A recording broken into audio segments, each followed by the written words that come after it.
Welcome to the Strong Life Coach podcast, where we showcase stories of inspiring professionals while highlighting the universal principles of success. Today, I'm joined in the podcast studio by Attorney Agustin Peña. Agustin, welcome to the show. Hey, Derek, I really appreciate the opportunity. Thank you so much for having me here today. All right. I'm looking forward to learning about your story. I know we've connected on Instagram, and I'm excited to be able to learn more of the story behind the story. I think there's so many inspiring lessons for people. As we talk to somebody like you, I know for people who don't know you, you're the Deputy District Attorney in San Diego, California. And I want to start by asking you, what inspired you to become an attorney?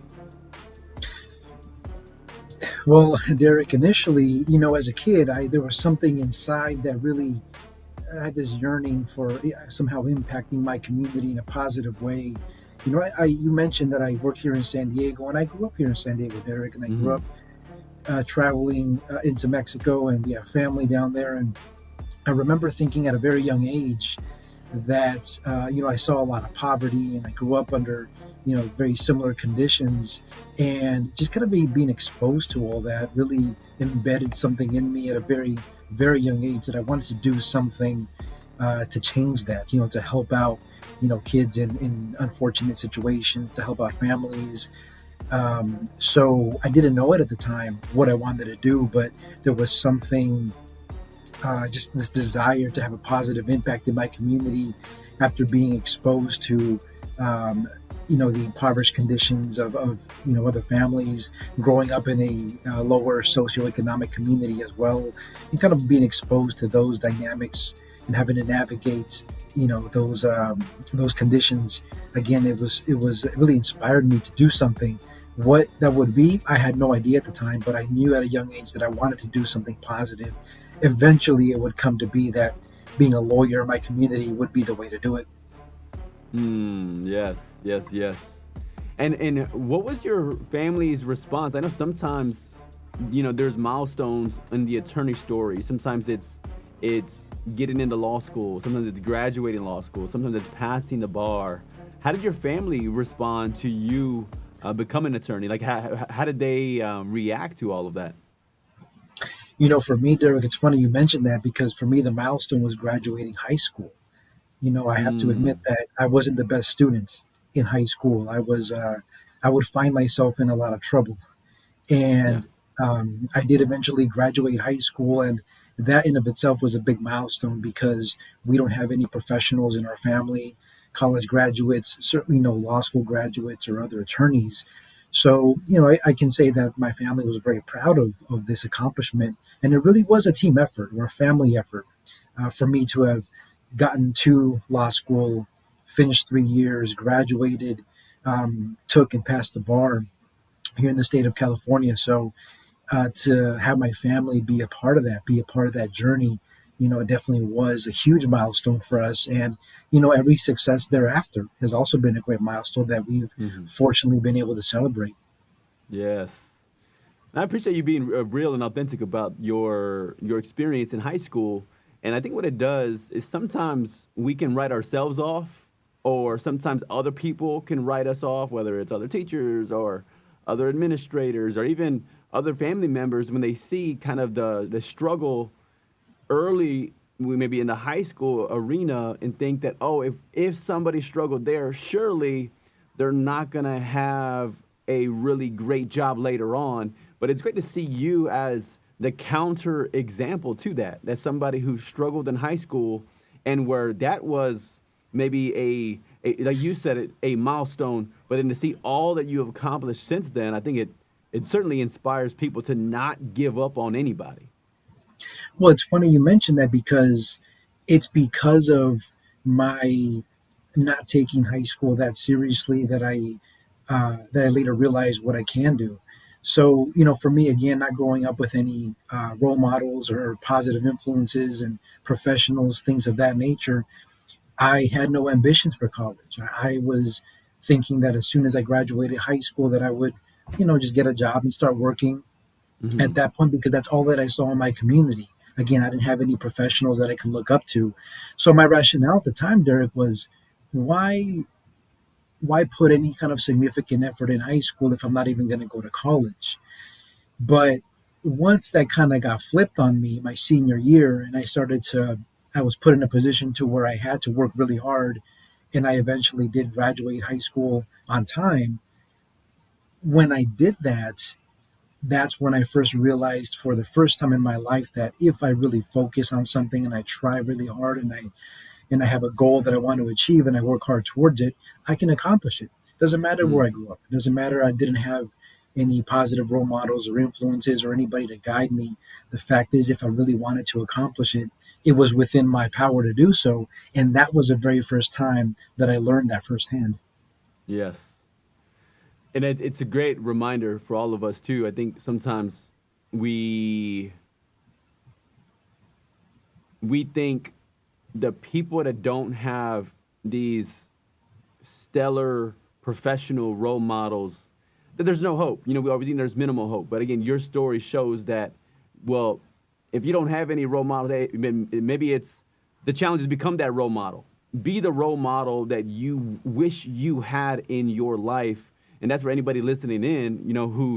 Who's maybe feeling bad for themselves. Maybe they don't have the connections. Maybe, yeah, there's not any esteemed professionals in their immediate family or even in their extended family or in their neighborhoods. But it's great that people like you, again, a person of color, again, you talk about having family connected in Mexico, the heritage that you have, even just being a person of color and stepping into these roles and being a man in that space is also all significant, I think, factors that can very much inspire the next generation of men coming up.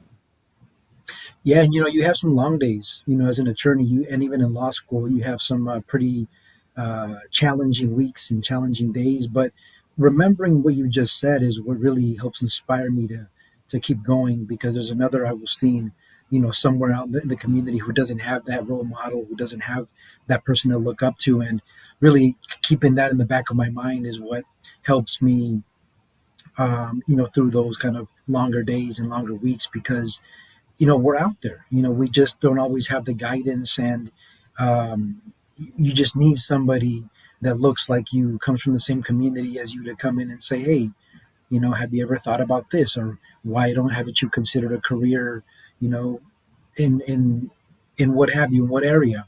And sometimes, Derek, that's all it takes is for somebody to provoke a little bit of thought, and the rest Yes. is history. Yes, yes, yes, yes. I love that. I love that detail. Now, Augustine, what do you enjoy most about being an attorney? So there's a lot of things, obviously, that are really enjoyable about my occupation, specifically as a deputy DA. But the maybe one or two things that I enjoy the most are being able to help people in some of the most traumatic and difficult, vulnerable times in their lives. As you can imagine, Derek, I come across people, generally speaking, when they're victims of crime.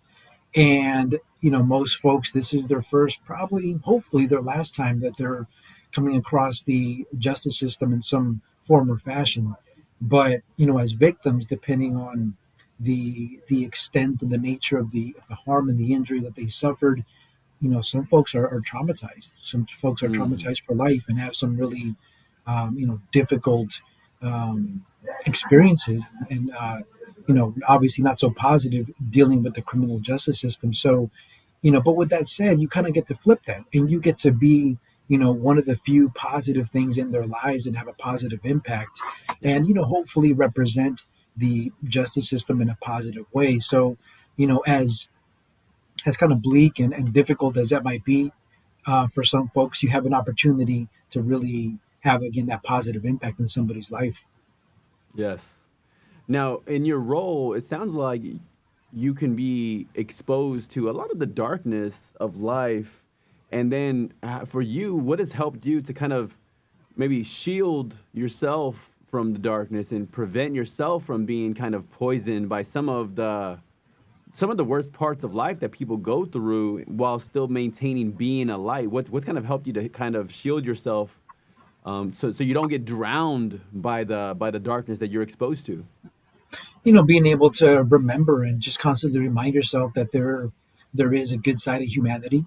It just happens to be that I'm exposed to a lot of the negative Yes. underside of humanity a lot of times, but keeping in the back of your mind that this is a very small fraction of society, a very small Yeah. fraction of the community. So keep reminding yourself and giving you that perspective that although you may experience a lot of the, like you said, the darker side of things, when you walk out of this office or when I leave this office, there is an inherent humanity in everything that we do, in our daily encounters, with your family, with your friends, and all these things not only serve to kind of balance you out a little bit, but they're kind of Yes. those little reminders that you need that, like, look, it's not all, crime and victimization. Like, there is Right. still a lot of hope for for humankind, for humanity, for society. Yes. Yes. And I appreciate that perspective because I think it's so easy to get overwhelmed to to take a sample size and then make the assumption that everybody is like these terrible people or everybody does these terrible things. But you're absolutely right that everybody is not doing terrible things. Everybody is not have terrible intentions. Everybody's not trying to manipulate somebody else and get over on them. And it's important for us to, as you said, to take the step back and realize there are so many pockets in the community doing so many powerful and beautiful things and making a difference and being a light.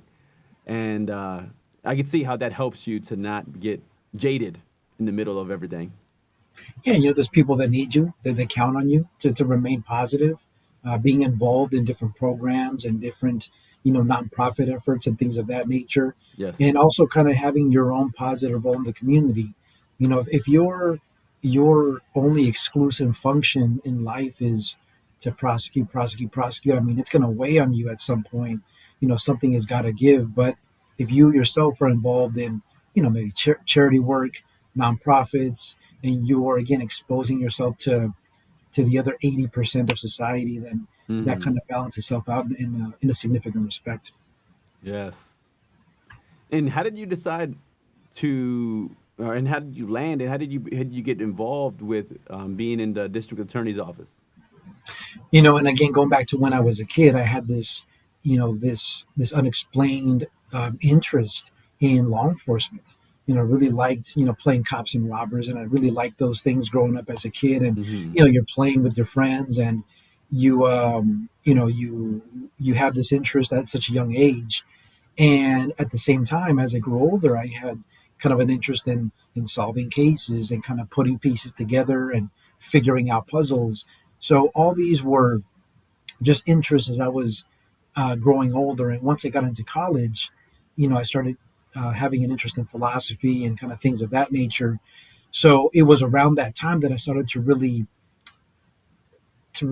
think about the idea of possibly being part of one of the noblest professions in our community.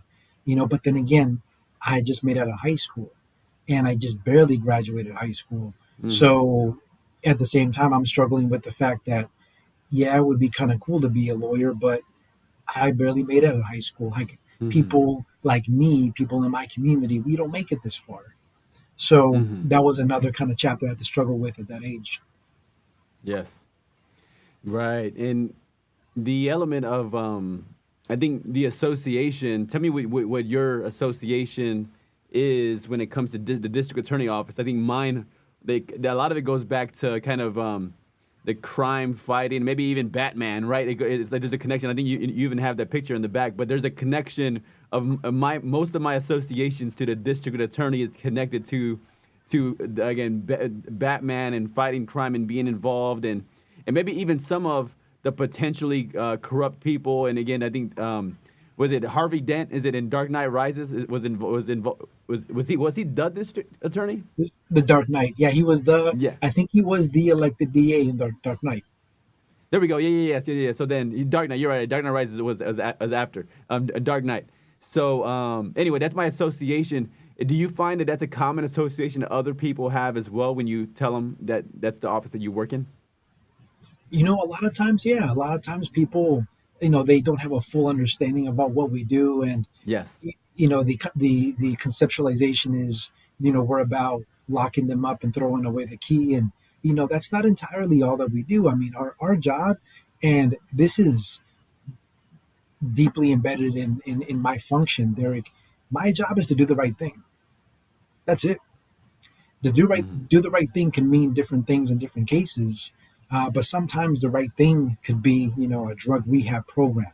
The right Right. thing could be getting somebody the help that they need because they're experiencing some very serious mental health issues or substance use issues. The right thing might look like something else, but we it's a very multifaceted approach in which you Hmm. consider the community's needs, you Yes. consider the victim's needs or the victim's position if there is a victim, and Hmm. lastly, the defendant, him or herself, the accused. You consider what their needs are and what hopefully may put them in a position so that they don't return. Now, Yes. it's not a black and white calculus; it's very gray, but uh, we are charged with considering all these different things and coming up with a decision for a given case. But no, it's not uncommon for folks to picture Harvey Dent, or Right. to Right. picture Right. uh, what is it, Nick Rice in Law Abiding Citizen, Jamie Foxx and Gerard Butler. So there's Yes. a few references out there. Yes, yes, yes. No, and I appreciate you talking about the creativity as far as coming up with solutions as well. What is that solution process like? Are there meetings? Is there a chain of communication via electronically that you pass things through, or how do you guys go about making the final decision, and how many people are touch those decisions before the final decision is made as far as coming up with a creative solution to people for people? It depends a lot of times on the case. These more serious cases, you might have more folks involved than you want, and you really want as many people involved as you can. I mean, you want other people's perspective, you want other Yeah. people's opinion and input on legal matters, evidentiary issues, creative resolutions, like you just mentioned. So it can be anywhere from one, two people to a handful of folks, depending on the complexity of the case, depending on how many people are involved. Because one of the kind of lessons that one of my mentors taught me early on is you don't want to prosecute a case by yourself.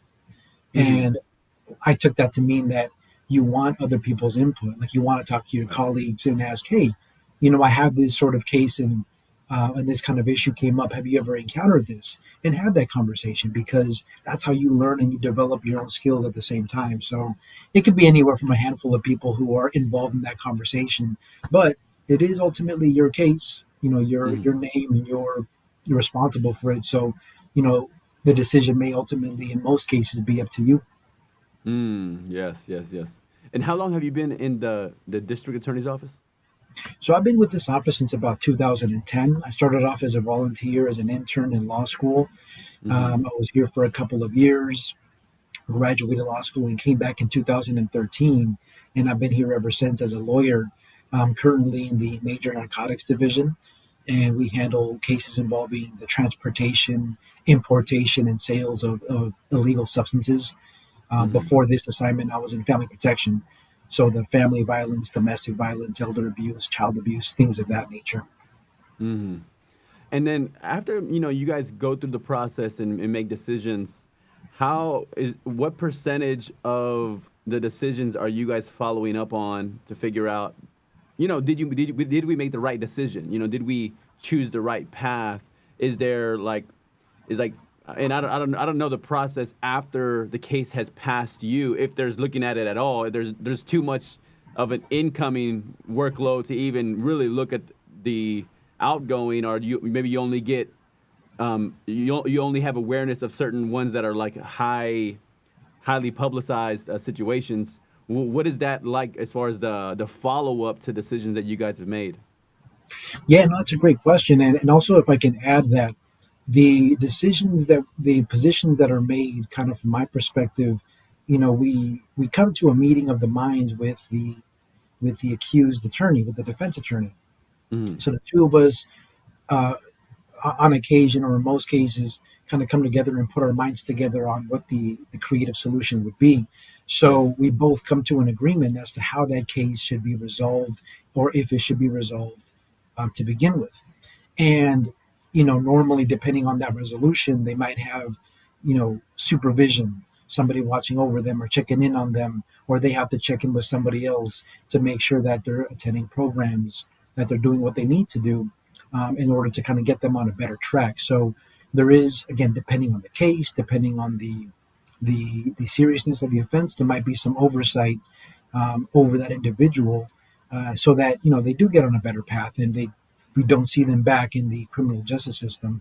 So all this to say is that there's usually some folks involved in this decision making process, and ultimately the end goal is to hopefully restore any sort of injuries or harm that was done before, but also to put Right. that person on a better path, hopefully to succeed at some point.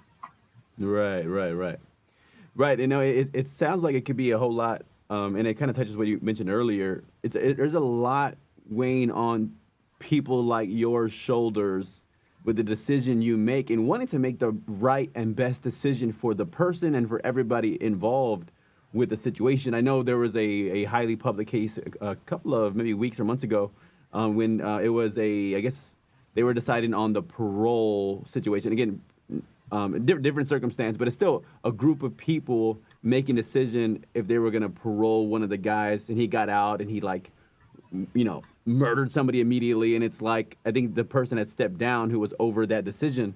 But you just look at it and you could understand how heavy the decisions can be, especially when situations don't work out in a productive way. They thought they were rehabbing this person to get reintegrated back into society, and they're giving this person a second chance, and whatever they had done inside the prison system, I suppose they had proven themselves to be ready and willing to take positive steps once they got on the outside. But I mean, it was like 5 days. It was a very, very, very, very short window. Anyway, I say all that because to empathize with the weight that you all carry in the decisions you make, and how the decisions that the people make who are influenced. I mean, it touches so many people. Yeah, no, absolutely. There's no crystal ball, unfortunately. Right. But with respect to these kind of decisions, the prosecution, the defense, the judge, nobody wants this to ever happen to anybody. Right. So I've seen those conversations take place, and they're sometimes very, very agonizing, because you want the Yes. best for folks involved, and unfortunately you can't predict everything. So Mm-hmm. I'm sorry to hear about that case. I'm not sure if it was San Diego or not, but it's a very, very unfortunate situation. Right. Right. Now, what would you say is a common challenge that other attorneys face, and what do you think is a great solution to the challenge that you've noticed? There's a lot of challenges. There's professional challenges. I think the ones that folks struggle the most with are maybe kind of the personal challenges. Like imposter syndrome is a very, very common one, especially for attorneys of color, and uh, attorneys who maybe didn't have the role models uh, that other folks may have had, growing Mm-hmm. up, and those mentors and those guides. So imposter syndrome, in my opinion, is one of those really prevalent issues that I think permeates a lot of individuals. And I highlight it too because there's no expiration date. I mean, that could creep up, at any point in your career, and it kind of does follow you throughout your trajectory. But what I've noticed, and kind of uh, what I've observed in a lot of folks who I have conversations with, who experience that to this day, is, like a lot of other states of the the human mind, is it's only as powerful as you allow it to be. It's only as powerful as you kind of feed into it, and you permit it to kind of take over your mental space. So, as powerful of a mental block that can be imposter syndrome, it really is a lot within our control to to combat it, to demonstrate to ourselves that we are capable, to succeed and excel in this profession, Mm-hmm. um, because it's just it's one of those things that it's the internal battles that we fight ourselves that are always the most prevalent, Yes. the most Mm-hmm. difficult. And as an attorney, you're constantly dealing with a lot. So that's kind of been one of my observation in terms of Yes. something uh, that law students and attorneys have encountered a lot in their career. Mm-hmm. Yes.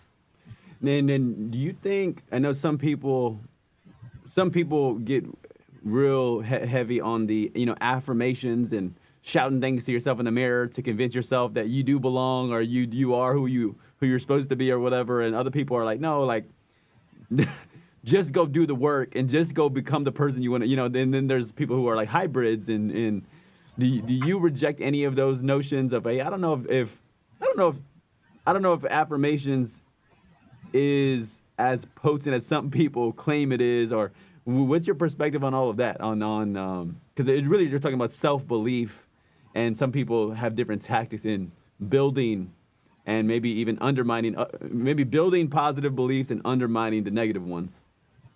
No, that's a great question, and for me, I personally have not been one for affirmations. I mean, I'm it's not my style. It's not what I do. If it works for the individual, then it works. But I can't say that I've found it much benefit to me personally. Yeah. I'm more of a results driven individual. I see Hmm. I put in the work. You sacrifice some time. You work overtime. You study harder. You stay late at the office, and that produces results. Yes. That's what propels me and allows me to really battle those kind of inner voices, is Hmm. just putting in the work and kind of seeing the fruits that come from it. It may not be immediate. It may not be the next day. It may not be the next month. It may not even be in the same year. But I think persistency is key, consistency as well, and making sure Yes. that you're producing and you're working not so much for any kind of recognition or the reward or the outcome, but for the work itself. Yes. As agonizing as the process might be, I think we also have to learn to embrace the agony, embrace the discomfort, the pain, because there's pain, there's growth where there's pain, right? There's lessons to be learned in that discomfort. So even in that, even in the arduous, long days, long weeks, and we might be suffering from time to time. There's a lot to be learned from those circumstances. So even then, you're better than you were the day before or the week Yes. before, with those Yes. added lessons and added tools to the arsenal. Yes, yes, yes. Right. No, I respect that. I'm similar to you. I think I'm somebody, I want to try that. I've wanted to experiment with things in the past, and I'll try some affirmations, and I'll try this, and I'll try that. But it's one thing for me, and to illustrate similar to what you're saying is, it's one thing for me to shout at myself that I'm an author. It's another thing. It's another thing just to go write the book. Like, Right. just go Yeah. write the book. Yeah. Like I don't gotta believe it. If there's pages and it's printed and I can see it and I can, okay, I got that book and then the next book and then the next book, and regardless of the affirmations I do or do not tell myself, if I just put the work in and the results come, it's undeniable. I don't have to shout to myself what I am or what I want to be, and it could just the proof speaks to it for itself, as you It, re- illustrated as well.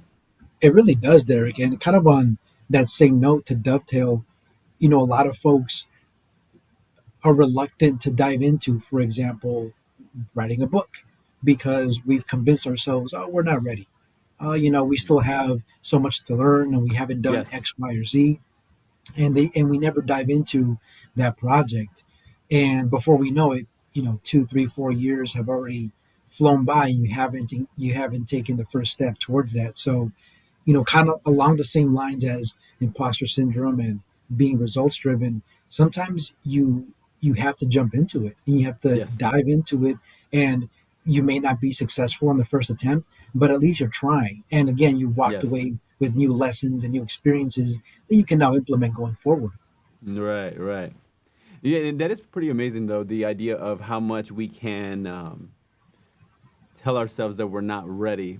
And there's so many things that like the measurement of ready it seems a bit arbitrary. Like, okay, like how would is there's not a like a thermometer for like, are you ready to have kids or are you ready to get married? And there's some things that you could ask to figure out how ready they are, but no, I totally relate to even writing the first book. The first book I wrote about was marriage, and I think we were married 6 7 years at the time, which is like nothing, but I had walked with other people enough to know, okay, and I've observed enough bad marriages, and I think I thought I observed enough good marriages to kind of figure out, and I've read enough other books to kind of figure out a few things, but totally relate to the imposter syndrome of feeling like, okay, well, what's the perfect number of years to be married to write a marriage book?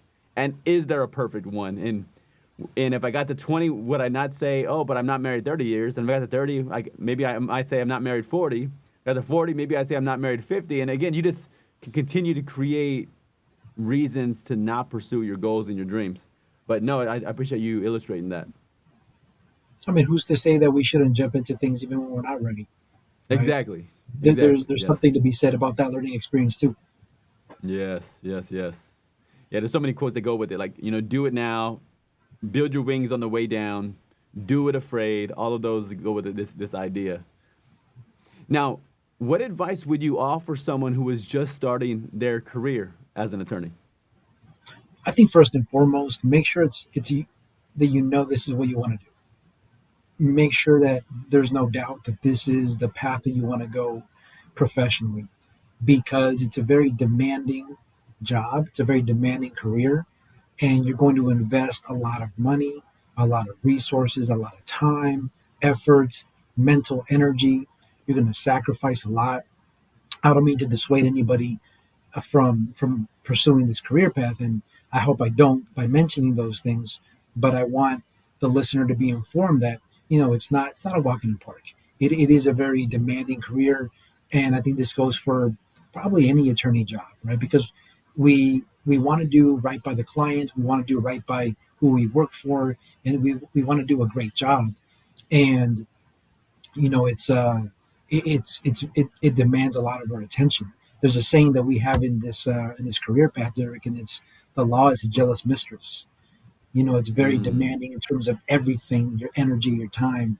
So unless you're absolutely sure, really consider it, because it's going to require a lot of you. And if you're not enjoying it, or you're not certain this is the career you want to go down, you may be put in a position to where you're second guessing or not even enjoying your time as an attorney. right.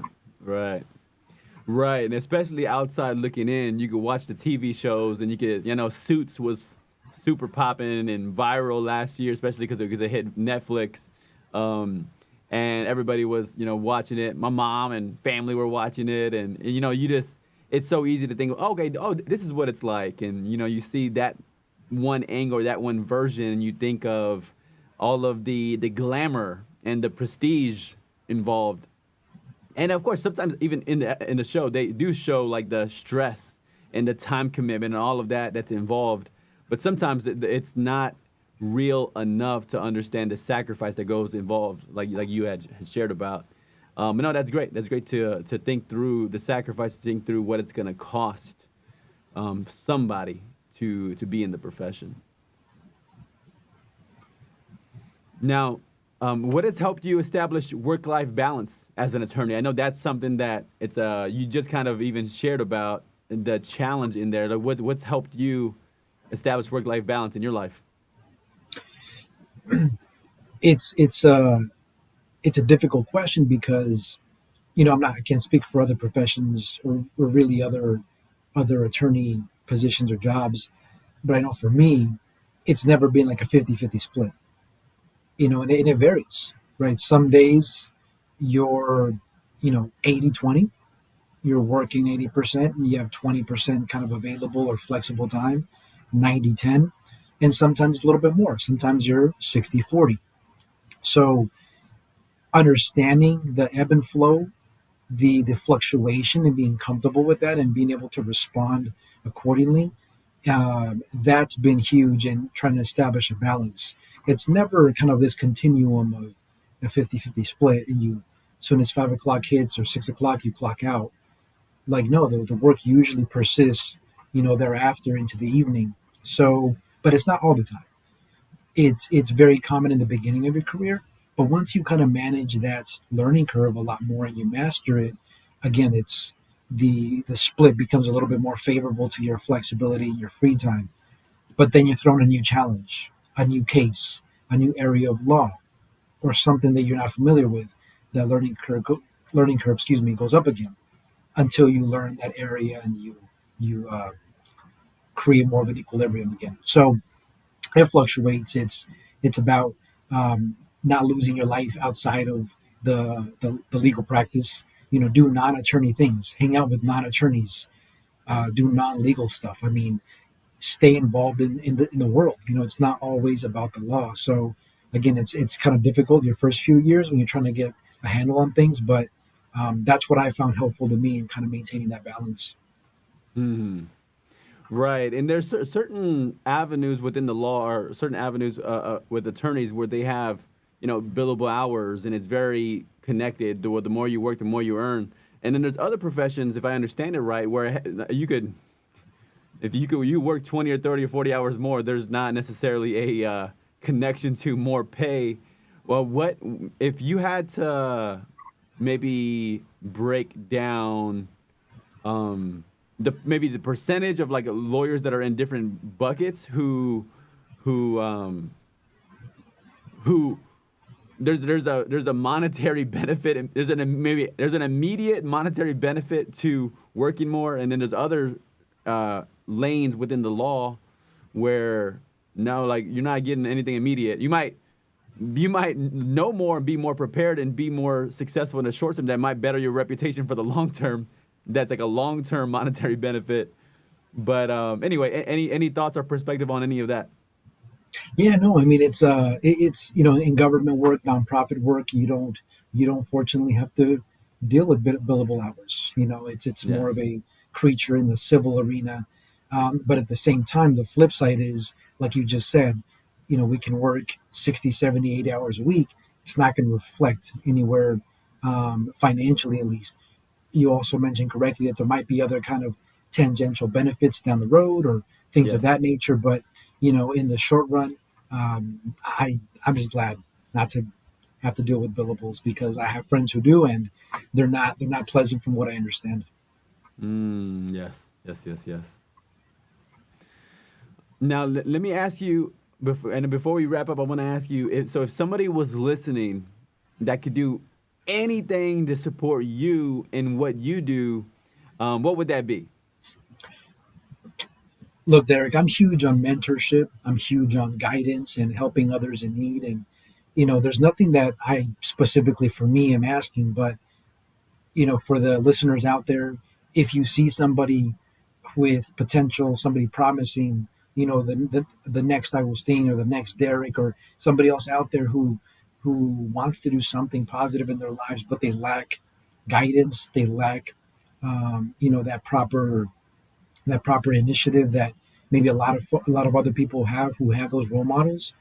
Take them under your wing, help them out, give them some advice. I think most of us at some point, somebody gave us a hand up, Yes. Yes. and Yes. Yes. I think it's incumbent on us as professionals to turn around and give that hand up to somebody else and keep passing it forward. Yes. I love it.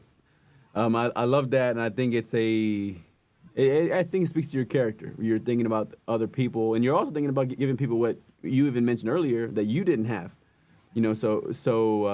Being mentors, showing up, being present for people who might be the next one. They might be the next lawyer. They might be the next author. They might be the next business owner, and even understanding that we are all so interconnected. It's amazing. I think when we just strive to help one other person, you don't really know how many other people they're gonna go on to help. But I appreciate you saying that. You didn't think about even what somebody could do for you, but you're just thinking the benefit of everybody, and taking people under your wing. I think it's a powerful thing right there. Appreciate it, Derek. Thank you. All right, Augustine. Hey, I want to say a big thank you. Thank you for spending some time with me. I thought what you shared today, I thought it was enlightening. I thought it was inspiring, motivating. I certainly and I feel ready to go, make a difference and think about even the mentorship that I provide. And anyway, so thank you for spending some time with me today. Hey, Derek, it's been my pleasure. Thank you once again for the opportunity, and look forward to chatting again. All right. All right, for our podcast listeners, thank you so much for tuning in to another episode. Be sure to go over to the Apple Podcast app and give us the 5-star review. Remember to subscribe, and then we'll connect with you on the next episode. Goodbye, everybody.